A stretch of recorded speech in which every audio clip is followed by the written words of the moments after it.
My guest today is Casey Lipe. I've known Casey since somewhere around 1971, and we played saxophone together at Ole Miss.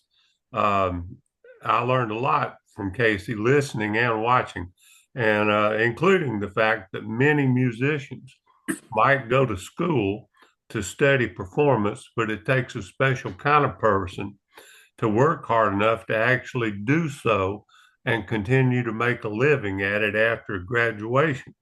So I admire Casey and his playing immensely, have several of his recordings, and listen to them pretty regularly.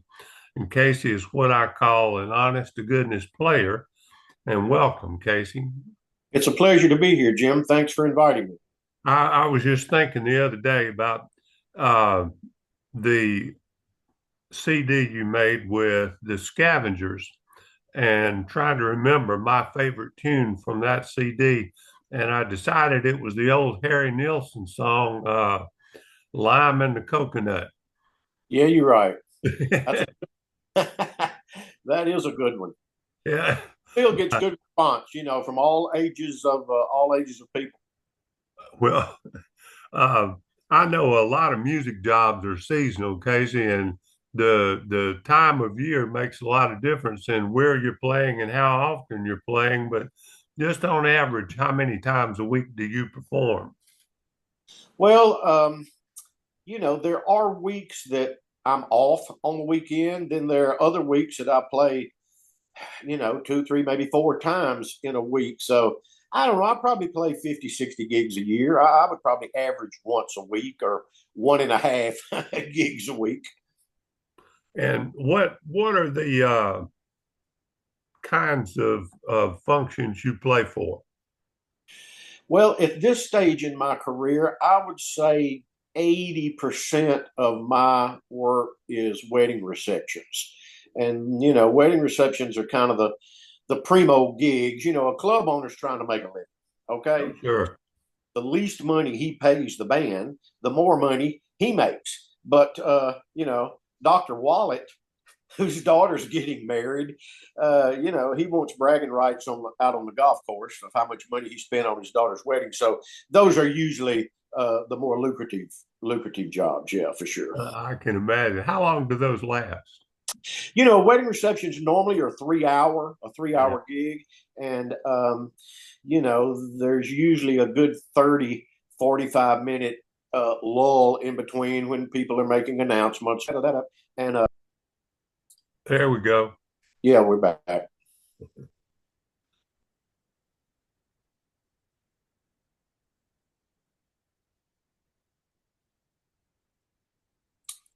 I still got you video. Yeah, there you are. Okay. Well, good. Are there all is there a problem with say the jilted boyfriend at the wedding who hangs on say an hour or two after everybody else leaves?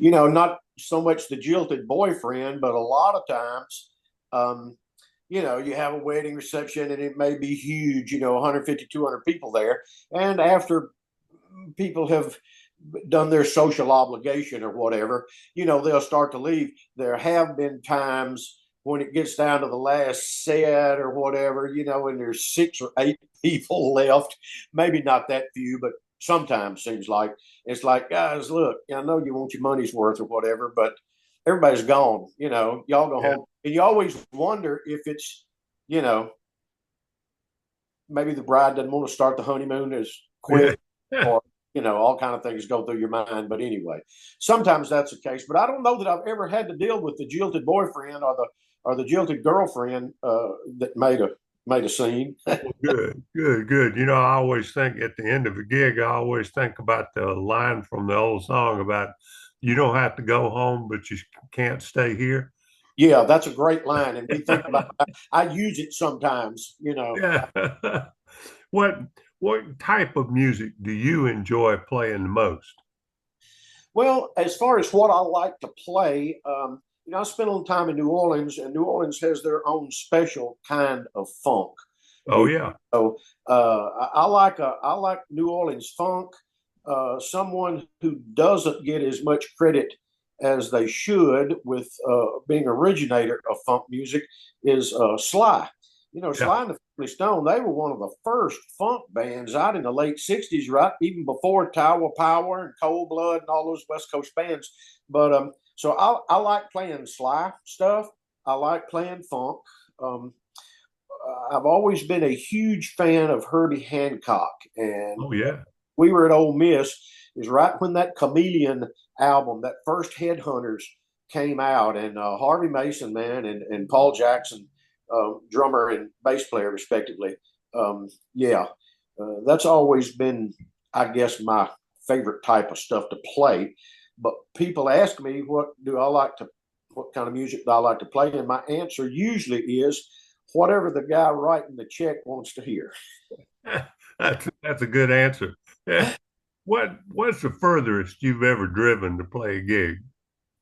Well, I didn't drive to New York City, but I got the opportunity to play in Central Park in New York City for they have a Mississippi Day picnic up there every year. I guess they still have that, but in Central Park, everybody in New York City from Mississippi comes and they have a picnic. And I was fortunate to know the right people at the right time, and I took probably an 8-piece band up there and got to play in Central Park.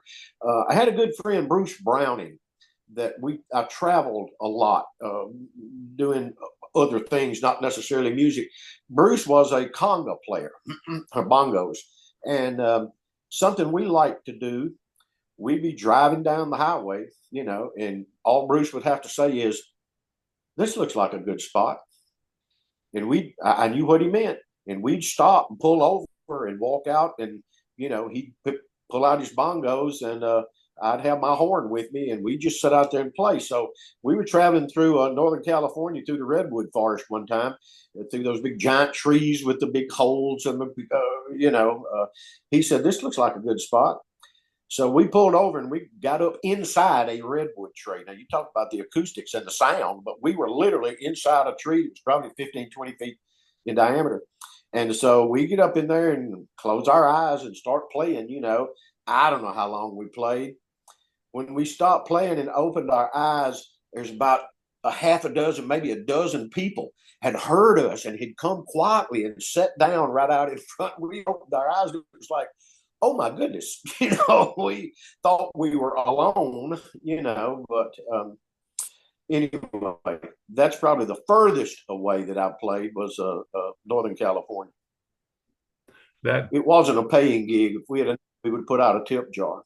the best gigs are very seldom paying gigs.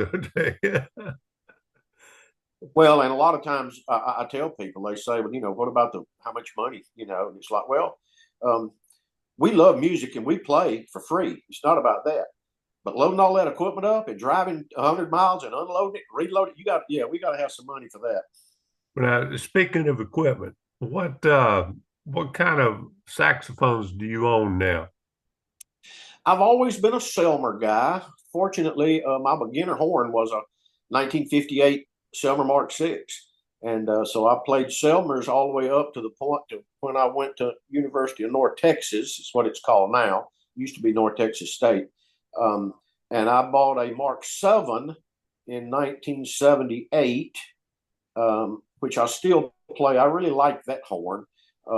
I like the six as well, but anyway, it depends on what, where, and when. And as you know, our teacher, our master mentor, Mr. Gene Saucier, had a 1951 super balanced action Selmer. Right.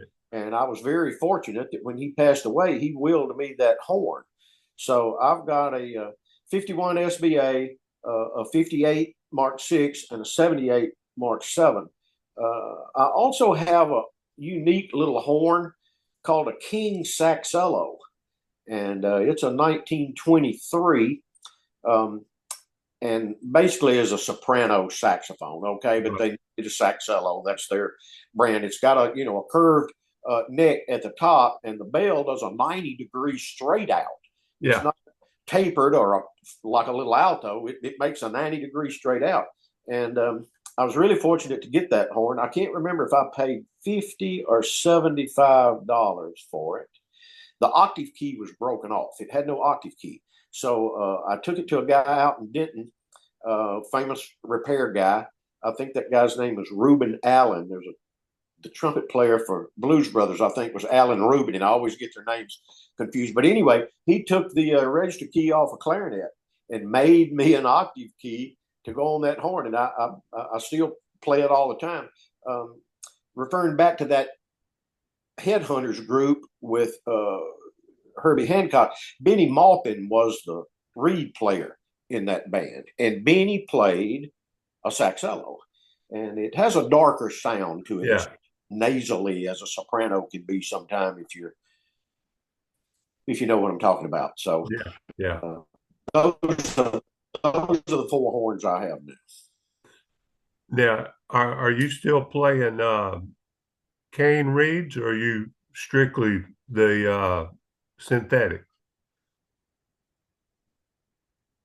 I've been playing cane all of this time. I tried some synthetics a while back and couldn't get it right, but I'm going to say for the past 6 months, I've been playing those Leger reeds. And when they got to quarter increments in numbers, I order a 2.5 or a medium or whatever, and it's just a little bit, and it's one of those things like if you're a fat guy and you got pants that are too tight, well, I'm going to eventually lose some weight. I'll get into those pants.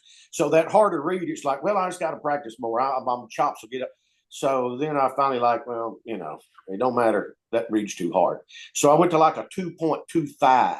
Yeah. And they've got signature series and American series. They've branched out with their different things. Anyway, I've been playing synthetics mainly because if you're doubling and if I'm on one of these wedding gigs and maybe they're going to fix to do some country tune or whatever that I don't play on, and you don't have to worry about that reed drying out. Right.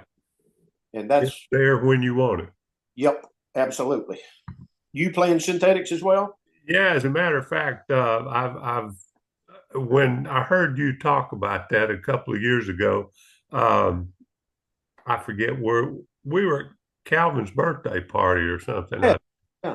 and you mentioned about Leger reeds, and I bought a couple, and I've settled on the American cut now with 1.75. Gotcha. Yeah. I wouldn't go back to bamboo for anything. I Well, just really like them. you got to work on them. I finally learned to work on reeds pretty good, and in all reality, you can make any reed work. Everybody talks about, well, you buy a box of 10 reeds, not but one in there that's worth a darn. Well, if you learn how to play, you usually change that to about 88 reeds out of there that you can Yeah. get. But even so, unless it's just something that some afternoon, well, I think I'll play with reeds and start carving and doing the do if you want to do it. But nah, these those Leger makes it easy. I play depending upon what horn I'm playing, what the gig is, as to what mouthpiece I use, and different mouthpieces. I still use the same strength, but I think I've got a signature that works good on one of those better sax mouthpieces that I've got conned in the bind, which I didn't like at first, but now I kind of refaced it a little bit. I don't think it came from the factory right, but anyway, the old Myers that I have, the old New York Myers, I got a 5 and a 6, and yeah, those American cuts I think work best on those. Yeah. Um, when I know the story about how you started playing saxophone, but I think that's pretty interesting. Would you mind going through that? Well, fifth grade, 10 years old. Tommy Brooks, beginner band director, comes to Pope. Pope was a little small 1 through 8th grade. And when we got through 8th grade, we went up to Sapanola. And anyway, beginner band, 5th grade, he comes in. And of course, one of the local music companies are bringing in horns for everybody to try. And of course, they had this con alto and this groovy looking plastic case that looked like George Jetson, 1963. And so I think they wanted $310 for that horn. And so my dad had a buddy who was kind of a honky tonk king around the Mississippi Delta for years and years, and he was a sax player.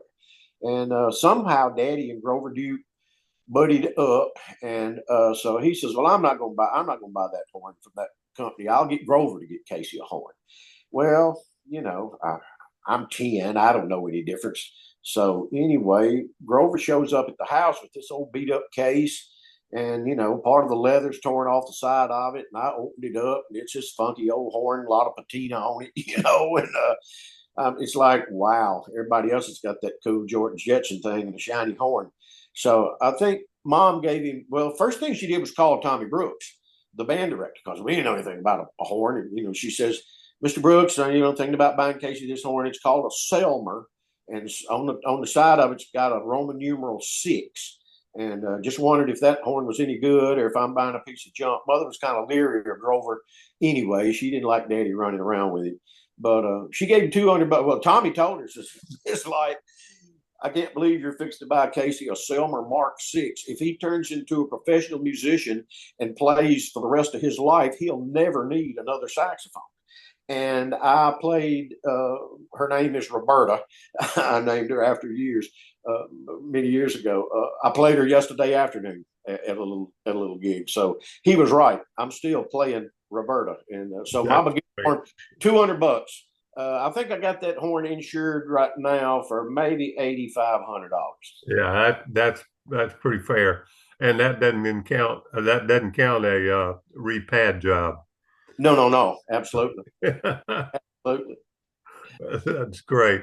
And And it's funny uh, how uh, sometimes we just sort of fall into things like they're pre-planned or something.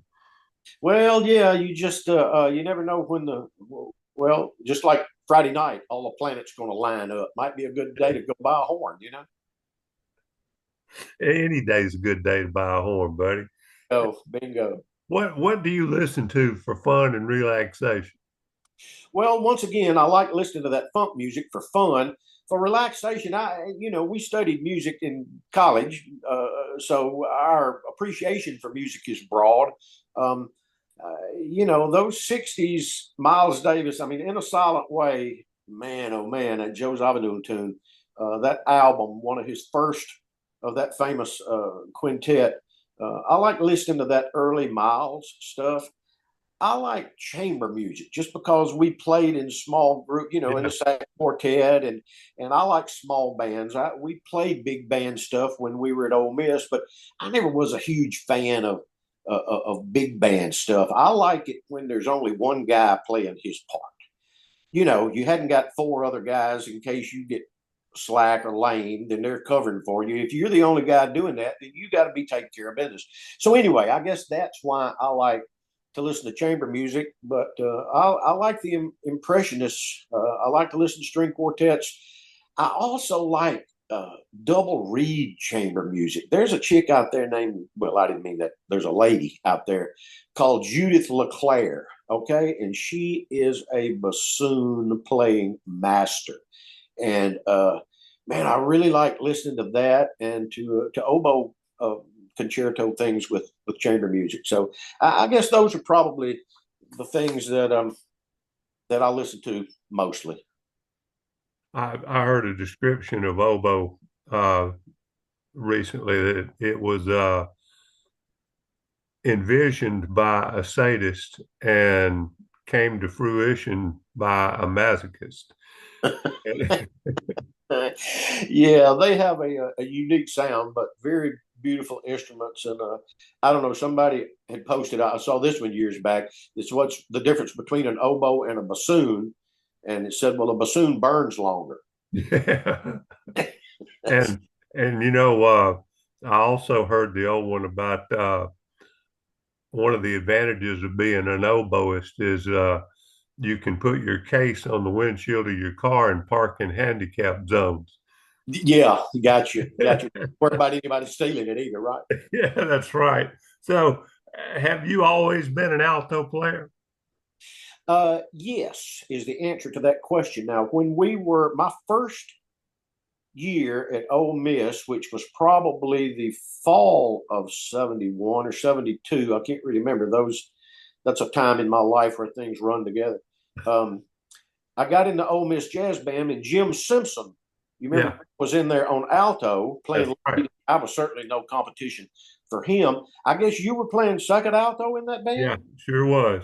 So they put me on tenor. And I don't know where I got that horn. I still got it. I don't ever play it, but it's an old beat up Busher tenor. And there's actually a photograph somewhere of the Ole Miss Jazz Band. I was taking a solo standing up, and I'm playing that tenor. And that's about the only picture of me ever playing a tenor. Just always been an alto guy. I like that sweet sound. I know tenor's probably the maybe the more popular. People say no, that's tenor's the money horn. That's where you make your money. I was fortunate enough to be at Paul Masson's music store in Chicago. Well, in up by Northwestern University. Went up there to a master class by Kenny Garrett. And Kenny was also playing at Space that weekend. Incredible alto player and a great show in a great venue. And I asked Kenny, I said, "Well, what about it, Kenny? I've always played the alto. And have you always played alto, or did you play tenor? And why did you pick the alto?" And his answer to me was something that I could easily relate to. He said, "Actually, I think the alto picked me." So That's a good way to look at it. It sure is. that's my that's why I've always played alto. I do have that little sax solo, and so I do play some soprano, but Yeah. I've never spent the time. In doublers, people, very few of the masters of old times that were doublers play alto like an alto and play tenor like a tenor. Sonny Stitt is a guy who plays alto like an alto player and plays tenor like a tenor player. I use the example sometime, and I know we're burning up time here, but Fender Rhodes has got black and white keys all over, Right. and a Hammond B3's got black and white keys all over. But those are nowhere near the same two instruments, and you do not play a Hammond organ like you play a Fender Rhodes. So Good. No, just because an alto's got those buttons on it in the same place that a tenor has, they're not necessarily the same instrument. I think you're right about that. Now, when did you decide, Casey, that music is what I want to do with my life, and this is how I'm going to do it? Well, I don't know. I guess once I started playing, it was just always an infatuation with me. And when we got to Ole Miss, um, and we had to decide on our major, well, I chose applied music, applied saxophone, and music theory. Those were my majors. And for the life of me, I've been trying to think of my advisor's name. He may have been your advisor as well. He was in the education side of the music uh, department, but I can't remember his name. You got any idea who I'm talking about? Ollie Williams, Yeah, that's the baritone player, right? yeah. I think that's exactly who. Yeah, that's exactly who it was. Yeah. Anyway, he says to me, "Well, Casey, that making a living as a musician, being out there, that's kind of a rough way to go. You really might want to do that education degree just so you got that to fall back on as a band director or something." And at the time, I had absolutely no desire to be, especially a high school band director. And Yeah. talking about how hard the music life is. Well, you remember Phyllis Linton that sang in the jazz band? Sure. Sure. Phyllis graduated like a year or a semester maybe before I did. She married a guy and they moved to the Mississippi Gulf Coast. And he bought a restaurant. It had a nightclub in there. And so the day I graduated, Phyllis calls me up and says, "Hey, got 6 nights a week on the Mississippi Gulf Coast. Uh, Pay you $175 a week. We play 6 nights a week. I had a beachfront apartment in Long Beach for $145 a month. Uh, and so that fit the formula that your weekly salary should be more than what you're paying for rent or whatever. Plus, as a kid, when I was growing up, we'd go to the Mississippi Gulf Coast for vacation or conventions with my father's business and stuff. And I always thought growing up that if you'd been really, really good when you died, you got to go to Biloxi. So, you know, I'm thinking, well, what's Ollie talking about? I mean, I just graduated and I'm fixed to move to the Gulf Coast and start playing 6 nights a week. And, little did I know things change. But Oh, yeah. I did that for a couple, 3 years. Then I went out to North Texas to graduate school, came back to New Orleans, lived down there for a while, played on Bourbon Street. You ready?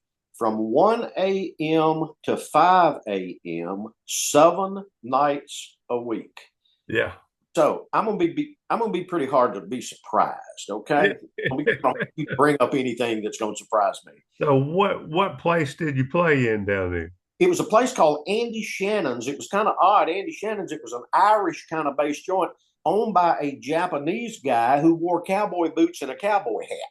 So it was like, okay, what? You can't make this stuff up, can you? No, no, no. This is all for real, all for real. On the corner of Bourbon and Conti, I think. Yeah, yeah, yeah. I think I know the place. I Well, won't I say I've the been in there, but building's been there since Jean Lafitte, I guess. But yeah, that's right. That's right. So you got to know New Orleans pretty well. yeah, pretty well, pretty well. I've done stints down there. I was down there in the early '80s, and then I was back down there in the early 2000s. And it's an amazing city, man. I mean, just so much culture there, so much music. They got their own little groove. It's not like anywhere else. I think Tennessee Williams said there are only four cities in America: New York, San Francisco, New Orleans, and all the rest are Cleveland. Not the bad rap Cleveland, but I didn't say it. It's Tennessee Williams. Oh, that's a great way to put it. I like that. Now, did you ever consider doing anything else besides playing music? Well, you get forced into some things. My dad was in had some businesses in the utility realm, propane gas and water. We drill water wells and own some water systems. And yeah, in about 1982, I came home for a weekend or whatever, and ended up meeting a young lady, beautiful young lady, 10 years younger than me. And yeah, I fell in love with her. And when I left and went back to New Orleans, she was about the only thing I could think of. And so, anyway, my dad says, look, I'm old and I don't have to work anymore, and I'm fixing to get rid of these companies if you don't want them. Me and my brother. And he says, so if you consider moving back home, you can go in business up here and take over these businesses, which were good businesses, propane gas delivery. And so I decided, yeah, it's probably time for me to get out of here. The life had started to throw some red flags that fortunately I was smart enough to see them. And so I decided to move back to Polk, my hometown where I was born, and start taking over the family businesses. But the first thing I did when I got back was trying to find a band. And Yeah, so I never stopped playing and have not to this day. So I have been able to supplement my income and make a living and have a family and raise a family and do all the things that you need to kind of be settled down and have a good paying gig for. So I did that. that's pretty interesting. Now, I didn't know that you were doing anything Well, else. I got out of that about two. But So for the past now, 25 years, I've been back to doing nothing but music. good, good, and you're probably a happier person for it. Well, it's just at this stage of the game when the gig comes up that used to be no matter what, when, or where you took that gig. I mean, I remember being in New Orleans and getting a gig over on the Mississippi Gulf Coast, and me and the bass player and the trumpet player had to go down to Charity Hospital and give a pint of plasma. We thought we were just giving a pint of blood, but anyway, we had to go sell blood to get gas money to get to the gig, and so I don't have to do that anymore. That's great. So, where can some of your tunes be found, Casey? Like if somebody wanted to buy that Scavengers album I was telling you about. I don't know where you can even have to buy stuff anymore. That's one thing that is detriment to the music industry. Um, you get it all free now, basically, but you go to Spotify, and I got stuff on YouTube as well, and there are a couple of other um, places, Soundwave or Radio Airplay or some of that stuff. But Spotify is easy, and I think it may be one of the most popular.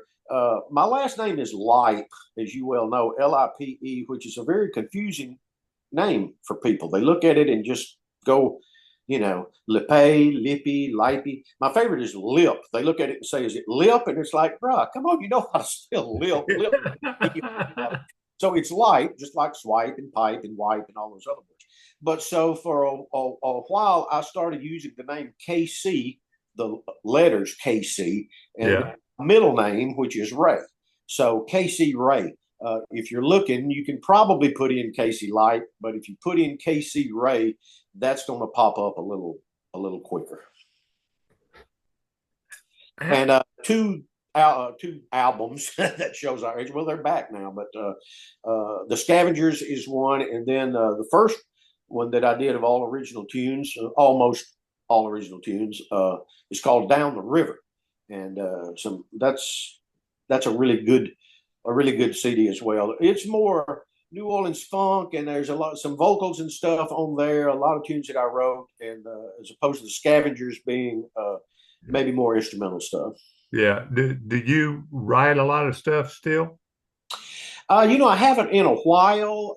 This Ole Miss basketball band that we do sometimes. We need to write it. We need a tune. We need some kind of tune. So I've gone back and thrown together a couple of, pretty cool instrumental tunes. So writing for me comes in stages. I'll sit down and suddenly I'll end up writing over a month or two, 4 or 5 tunes, and then I won't do it for a while. So I think that's a common thing with composers, maybe.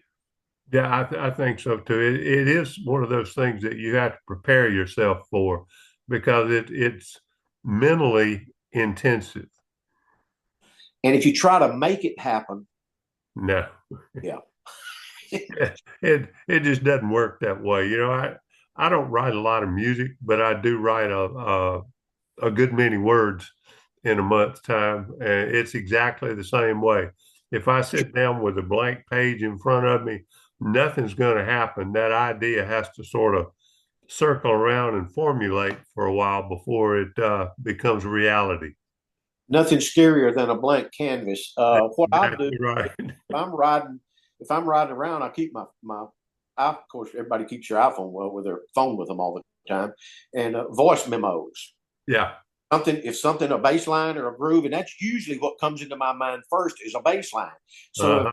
I'm driving down the road and do da ba do do do ba ba do da do da do ba ba do da, I'll pick up my phone and I'll sing it. Because in 20 minutes I will have forgotten it if I hadn't. So I'll make myself voice memos for things that pop in my head, and then sometimes it may be the next day I go in and check it out. Sometimes it may be a month later, and it's like, let me go back and see what I got on these voice memos, and it's like, yeah, that's not any good. Oh wait, wow, that one, that one I think I can do something with. That's good. Now, what? How do you handle the tedium of long drives? Well, fortunately, many of my gigs now are in Oxford, which is only about 25 miles away, and I'm about to build a house and move to a new location that's about um, 12 minutes away. So I don't have to deal with that as much as I used to. I used to play Jackson, Mississippi a lot, and if you play down there in a club or something till 12 or 1 o'clock, Jackson's 2 hours away. Yeah.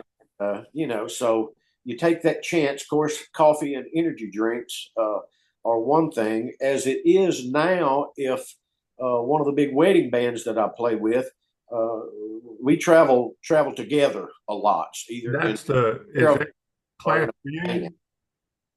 Pardon? Is that class reunion? No, I never played with Class Reunion much. That's a band Calvin was in, right? Yeah, right, No, right. my wedding band is called the Soul Tones, and it's not my band. I'm Okay. a side man, and so I like being side man because at those big weddings when I see that lady in the sparkly dress walking to the bandstand looking at me, I just say, "Over there's the guy you need to talk to." I got nothing to do with nothing, so I'm just a hired help. So Uh, you don't take requests. yeah, if you got something to say, go talk to them. Still do Memphis quite a bit, but it's an hour, so that's not bad. And as we talked about earlier, wedding is going to be over 9 or 10 o'clock max. So I'm usually still home by midnight. And I play with another classic rock band down on the Mississippi Gulf Coast called the Monsters at Large. Oh yeah, yeah, And so if I'm playing on the coast, I just, and they are usually pretty big gigs, festivals, or things where the bucks are good enough that I can go and spend a night or two on the coast and eat all the oysters and seafood I want and come back home without spending any more money than I made. It's usually a break even affair, but I figure, well, I'm gonna go to the coast for a couple of days, have some fun, play with a great band, and it's not gonna cost me anything. So um, I'll do that. can you think of a job, Casey, that you've always wanted to play but hadn't gotten the call yet? I've never played Tipitina's in New Orleans, which is maybe the most famous nightclub down there, and I've played with a bunch of people who have played there. I've always been one step away, but I've never got the call to play with anyone at Tips, and I hope that happens before. That's on my bucket list. Well, good. I hope it works out. Now, is uh, is there any advice that you would give for an aspiring young musician? Well, yeah, I guess the first thing is know your instrument. If you're going to be a musician, then you need to be, that just goes without even being said, that you need to be able to play your instrument or make sure you're a master at that because it's a non ending evolution. You never get to one of these old 95-year-old violin players, classical guys, Horwitz or somebody, he's 90 something. He's saying, well, they say you still practice an hour or two every day, and he's saying, yeah, I just feel like I'm steady getting better. You never get there. Music is magic. It's an unending thing. Joseph Haydn wrote 104 symphonies. Right. 104. Uh, John Lennon and Paul McCartney wrote, I don't know, a couple of $100 million worth of tunes. Fats Domino sold 63 million records. Fats Yeah. Domino. I saw Fats playing on a riverboat in New Orleans one time. He played way up into the night, tune after tune after tune, and the lyrics to every song he played. I can't believe how many, I say that to say this. There are only 12 notes. Yeah. Yeah. All of that music, there's only 12 notes. So it's magic. It's non-ending. So my advice is you learn your horn, or I'm assuming horn because that's what I deal with. You learn your instrument to the very highest level you can achieve, and you need to be listening to every genre, every style of music. Duke Ellington says there's only two kinds of music: good Yeah. and bad. Yeah. Well, You know, Casey, listen, I appreciate you being here with me today and enjoyed talking to you. And we're going